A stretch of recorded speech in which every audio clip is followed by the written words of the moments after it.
புதிய ஜனாதிபதி அனுரகுமார திசாநாயக்காவிற்கு வாழ்த்து தெரிவிக்கும் வகையில் பருத்தித்துறையில் நடைபெற்ற பொதுக்கூட்டத்தில் வடக்கு மாகாண கடல் தொழிலாளர் எதிர்நோக்கும் பிரச்சினைகளுக்கு தீர்வு கோரி மகஜர் கையளிக்கப்பட்டுள்ளது. ஜனாதிபதி அனுரகுமார திசாநாயக்காவிற்கு ஆதரவாக பருத்தித்துறை கொட்டடி கடற்தொழிலாளர்கள் கூட்டுறவுச் சங்கத்தின் ஏற்பாட்டில் நடாத்தப்பட்ட பொதுக்கூட்டம் கொட்டடி கடற்கரையில் நேற்று மாலை இடம்பெற்றது.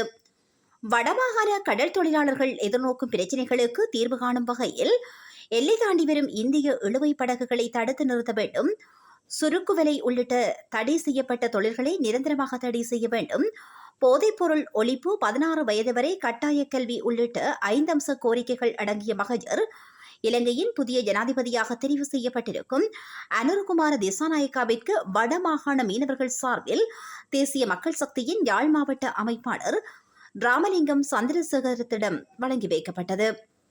இப்பொதுக்கூட்டத்தில் தேசிய மக்கள் சக்தியின் யாழ் மாவட்ட அமைப்பாளர் முன்னாள் பாராளுமன்ற உறுப்பினர் ராமலிங்கம் சந்திரசேகரம், சர்வமத தலைவர்கள், வடமாகாண கடல் தொழிலாளர் கூட்டுறவு சங்கங்களின் பிரதிநிதிகள், மீனவர்கள் என பலரும் பங்கேற்றிருந்தனர். அதிமதிப்புக்குரிய ஜனாதிபதி அவர்களுக்கு வடமாகாணம் மீன்பிடி சங்கங்களாக இணைந்து எமது கரையோர பகுதிகளிலே உள்ள சில பிரச்சனைகளை திருத்தி அமைக்கும் வண்ணமாக 5 விடயங்கள் குறித்து உங்களது கவனத்திற்கு கொண்டு வருகின்றோம். அவ்வண்ணமாக எமது சமூகங்களின் மீள்வாழ்வதற்கான வழிகாட்டலை உங்களது அரசியலில் எதிர்பார்க்கின்றோம்.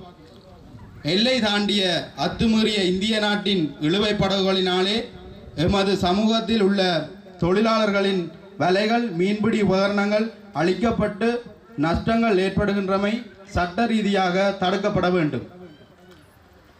எமது பகுதிகளில் சட்டவிரோத மீன்பிடி முறைகளினாலே சுருக்குவலை, டைனமோ, எமது கடல் வளம் அளிக்கப்படுகின்றது.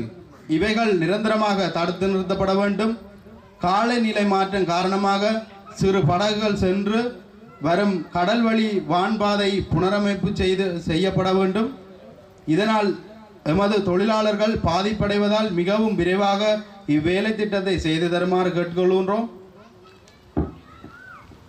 4வது, எமது கரையோர பகுதிகளிலே நடைமுறை உள்ள போதை வஸ்து கடத்தல் வியாபாரங்கள் முற்றாக தடை செய்யப்பட்டு கடத்தல் செய்பவர்கள், அதற்கு உடந்தையாய் இருப்பவர்கள் சட்டத்தின் முன் நிறுத்தப்பட வேண்டும். அவர்களின் சொத்துக்கள் அரசினால் பறிமுதல் செய்யப்பட வேண்டும். கடத்தல் போதை வஸ்து பாவனையினால் கரையோரம் வாழும் பிள்ளைகளின் கல்வி பாதிப்படைவதுடன் பாடசாலை இடைவிலகல் அதிகரித்து கொண்டிருக்கிறது.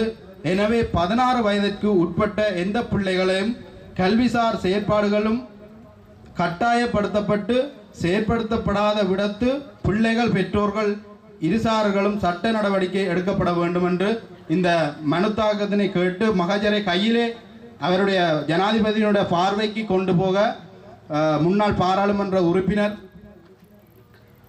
திரு ராமலிங்கம் சந்திரசேகரம் அவர்களை மதிப்புக்குரியவராக கருதி நாங்கள் எல்லா அமைச்சர்களும் இதை நாங்கள் சொல்கிற போராட்டத்துக்கு எங்களை எடுத்துக்காட்டாக இல்லாமல் ஒரே தட்டி கழிக்கிற கூட்டமாக இருந்து எங்களுக்கு செயற்பட்ட இல்லாமல் இவர் மட்டும் இதை எடுத்து எங்களுக்கான பதிலை தருவார் என்ற நம்பிக்கையோடு நாங்கள் இவருடைய கையிலே எல்லா சங்க தலைவர்களும் எழும்பி இதை ஒப்படைத்து இதுக்கான நாட்டுக்கான மாற்றத்தை ஏற்படுத்துவீங்கள் என்ற நம்பிக்கையோடும் இதை நாங்கள் கையெழுப்பும் விடுகிறோம்.